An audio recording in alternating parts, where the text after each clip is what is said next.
Bismillahirrahmanirrahim. Alhamdulillahirabbil alamin. Wassalatu wassalamu ala al-mabu'uts rahmatan lil alamin. Nabiyina Muhammad wa ala alihi wa sahbihi wa man tabi'ahum bi ihsanin ila yaumiddin, amma ba'd. Ini majelis yang ke-17 dari pembahasan kita mengkaji kitab Umdatul Fiqh karya Al-Imam Ibnu Qudamah Al-Maqdisi rahimahullahu ta'ala. Kemudian pembahasan berikutnya di halaman 59, Babu man la yajuzu daf'u zakati ilaihi. Bab golongan yang tidak boleh menerima zakat. Bab golongan yang zakat itu tidak boleh diserahkan kepadanya.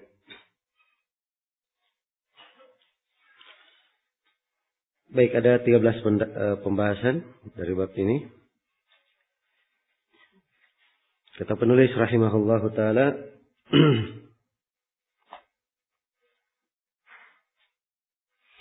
La tahillu li ghaniyin. Zakat ini tidaklah halal bagi seorang yang berkecukupan.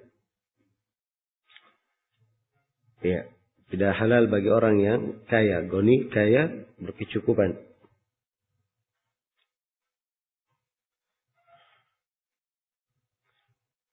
Wala liqawiyyin muktasib. Dan juga tidak halal bagi orang yang kuat,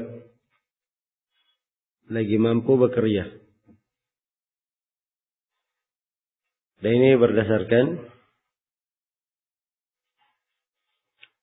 hadits Ubaid ibn Adi, riwayat Imam Ahmad, Abu Dawud, An-Nasai dan selainnya.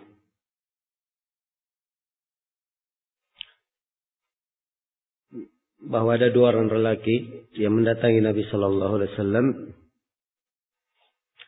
dan meminta zakat dari beliau. Faqallaba fihim al-basar wa ra'ahuma jaldaini. Maka Nabi pun memandang keduanya dengan seksama. Dan beliau melihat bahwa keduanya masih kuat. Ya, terdapat bahwa orang yang diserahkan kepadanya urusan atau diamanahkan untuk membagi zakat, dia memastikan pihak penerima zakat itu, apakah dia layak untuk menerimanya atau tidak. Maka Rasulullah bersabda, "In syi'tuma a'taitukuma wala habba fihi ma li ghaniyin wala liqawiyyin muktasib." Kata beliau, kalau kalian ingin, saya akan beri kalian dari zakat. Ya. Akan tetapi tidak ada hak pada zakat itu untuk seorang yang berkecukupan. Tidak ada pula hak bagi seorang kuat yang mampu bekerja. Nah, menunjukkan bahwa pemberian zakat itu kalau batul dham dan diterima, ucapan orang yang diberi zakat, kalau misalnya dia mengaku bahwa dia termasuk orang yang berhak menerima. Dan pihak pemberi tidak punya dalil atau tidak mengetahui kepastian tentang orang itu. Jadi kalau dia tidak tahu siapa orang yang datang kepadanya, ya, dia tidak bisa pastikan, dan keduanya mengaku berhak menerima zakat, boleh diberi. Karena itu Nabi berkata, kalau kalian berdua ingin, aku akan beri untuk kalian berdua. Tapi diingat bahwa zakat ini bukan untuk orang yang berkecukupan, bukan pula untuk orang yang kuat, mampu bekerja. Kemudian yang ketiga, tidak halal zakat untuk keluarga Nabi. Kata Ibnu Qudamah, "Wala tahillu li ali Muhammadin sallallahu alaihi wasallam." Dan tidak halal untuk keluarga Nabi Muhammad sallallahu alaihi wasallam. Iya. Siapa keluarga Nabi Muhammad? Ini diterangkan oleh Ibnu Qudamah. Wahum Banu Hashim wa mawalihim. Mereka adalah Bani Hashim dan maula-maulanya. Maula Bani Hashim berarti siapa yang Bani Hashim punya jasa terhadapnya. Ya, dan yang dimaksud dengan Bani Hashim ada beberapa keluarga ya. Yang pertama keluarga Ali, Alu Ali. Yang kedua Alu Akil. Yang ketiga Alu Ja'far. Yang keempat Alu Al-Abbas. Yang kelima Alu Al-Harith. Ini yang dikatakan Bani Hashim. Iya. Dan tidak ada silang pendapat di kalangan ulama bahwa Bani Hashim tidak diberi dari sedekah itu. Karena di dalam Sahih Muslim Rasulullah sallallahu alaihi wasallam bersabda, "Inna hadhihi sadaqat innama hiya awsakhun nas wa innaha la tahillu li Muhammadin wa la li ali Muhammad." Sungguhnya zakat-zakat ini adalah kotoran-kotoran manusia. Dan dia tidak halal bagi Nabi Muhammad, juga tidak halal bagi keluarga Nabi Muhammad.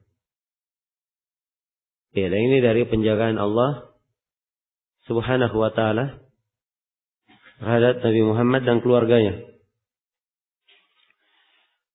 Dan disebutkan apa sebab Nabi Muhammad dan keluarganya tidak mendapat zakat. Karena mereka sudah mendapat bagian dari al-khumus. Mendapat bagian dari 1/5. Ada tunjangan dari Baitul Muslimin. Dari Baitul Mal.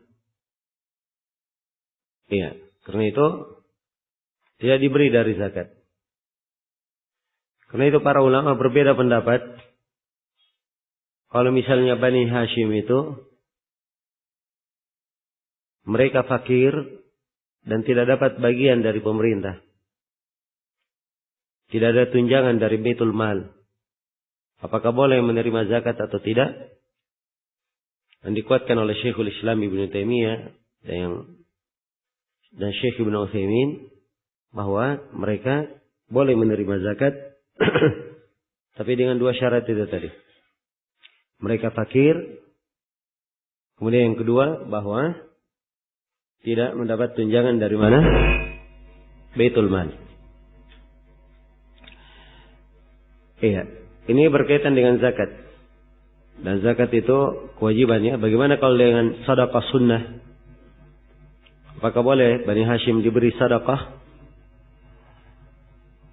Ya, pendapat jumhurul ulama yang ini dikuatkan oleh Syekh bin Baz, Syekh bin Utsaimin dan selainnya, bahwa sedekah boleh diberi kepada keluarga Nabi. Ya, adapun maula dari keluarga Nabi juga tidak mendapatkan maula dari keluarga Nabi sama dengan maula dari Bani Hashim, sama dengan Bani Hashim. Ini berdasarkan hadits Abu Rafi' maula Nabi sallallahu alaihi wasallam, riwayat Imam Ahmad, Abu Dawud, At-Tirmidzi dan selainnya. Di mana Nabi berkata, "Inna sadaqah la tahillu lana wa inna maula al-qaumi min anfusihim." Sungguhnya sedekah tidak halal bagi kami dan maula satu kaum adalah tergolong dari diri kaum itu sendiri. Iya.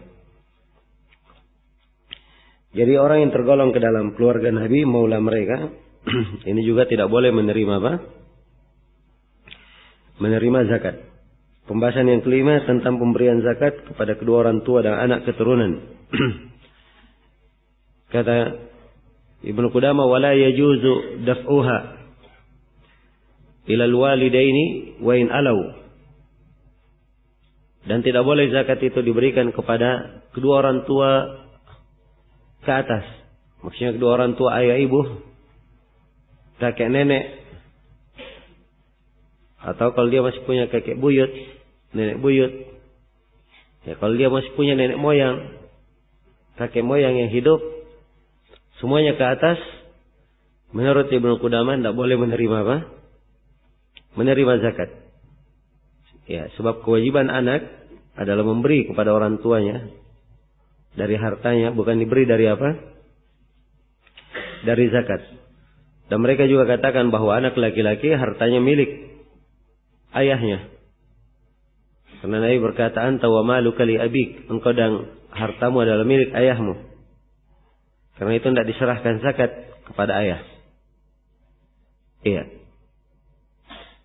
Baik, ini salah satu pendapat ya di dalam madhab Imam Ahmad.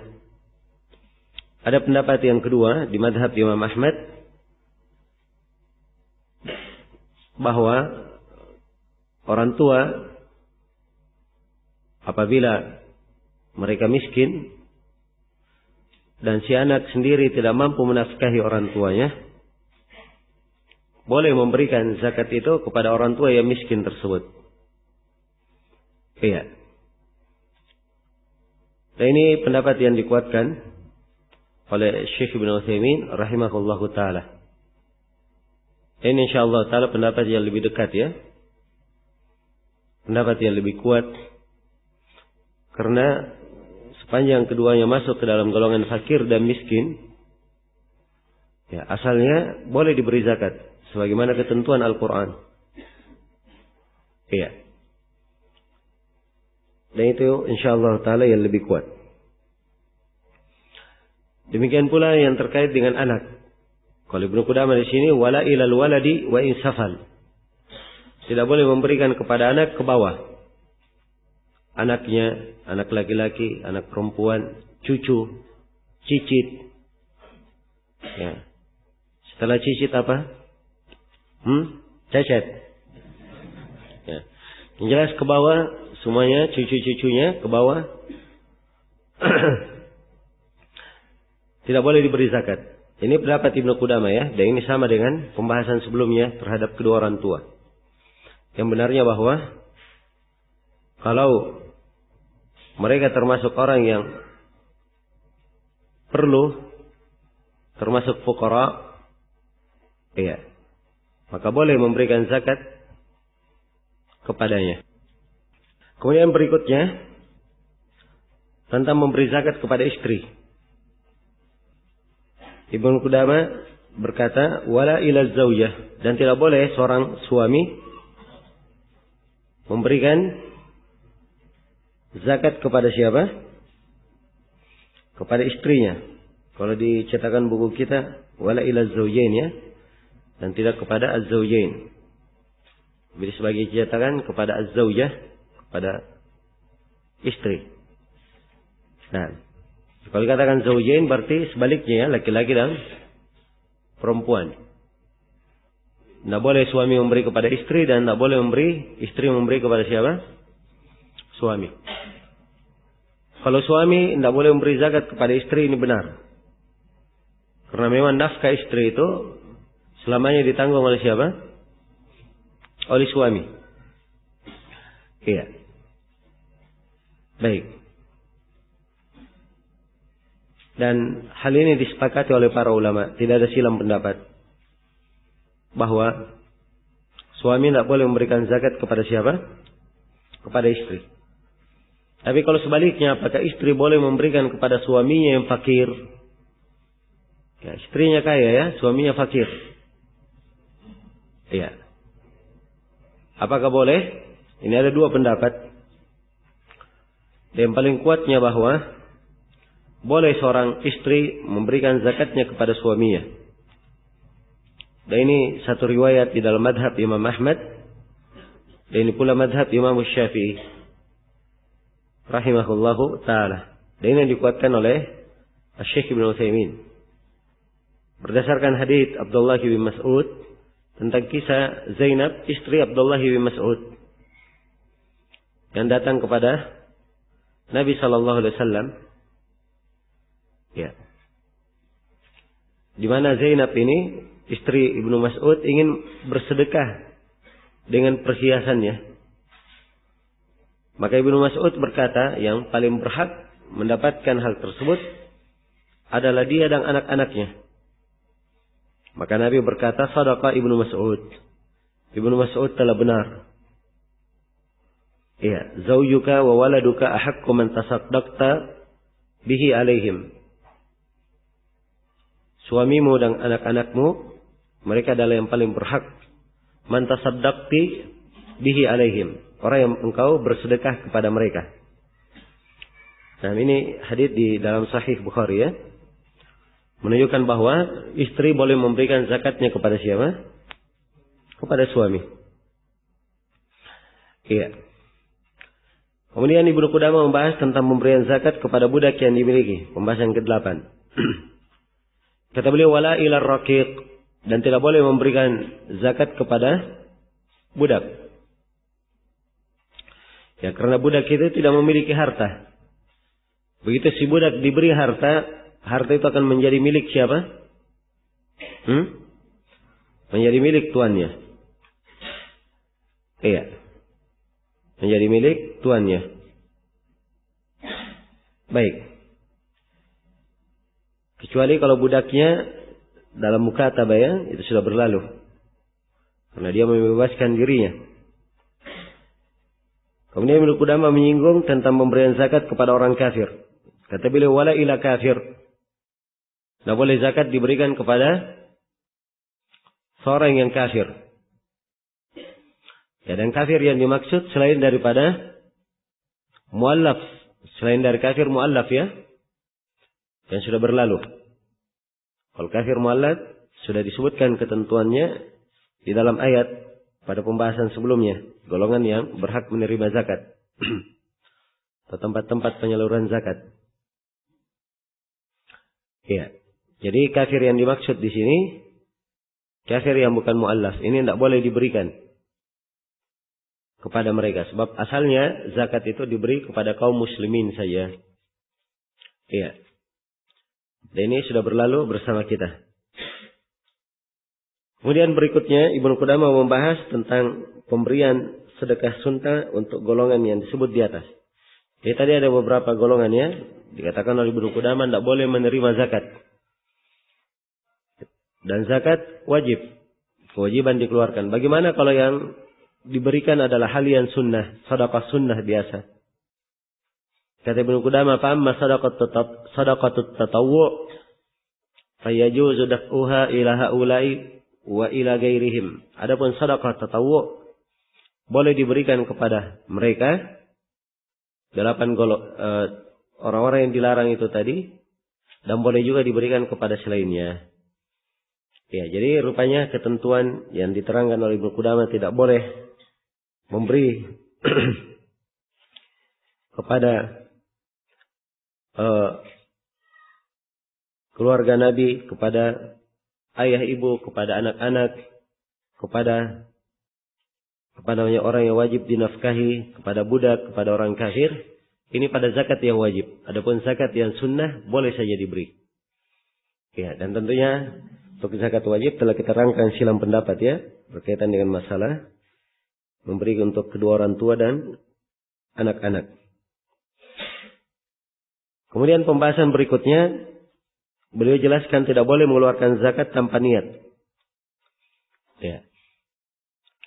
Kata Ibnu Qudamah, wala yajuzu daf'uz zakati illa biniyah. Tidak boleh mengeluarkan zakat kecuali dengan niat. Karena Nabi SAW bersabda, innamal a'malu binniyat. Setiap amalan tergantung pada apa? Pada niatnya. Jadi kalau misalnya dikeluarkan zakat, dia belum berniat itu zakat. Dia keluarkan 2 juta misalnya. Dia tidak niatkan zakat. Sudah keluar, setelah itu baru dia berpikir, wah itu saya niatkan zakat aja. Nah, maka ini tidak boleh ya. Jadi ketika dia keluarkan, dia harus meniatkan itu apa? Itu zakat. Iya. Karena di awal dia keluarkan, dia sudah niat bersedekah biasa, itu yang terhitung sesuai dengan niatnya. Illa ya'khudhaha al-imam minhu qahran. Kecuali di satu keadaan, bila penguasa mengambil zakat secara paksa. Iya.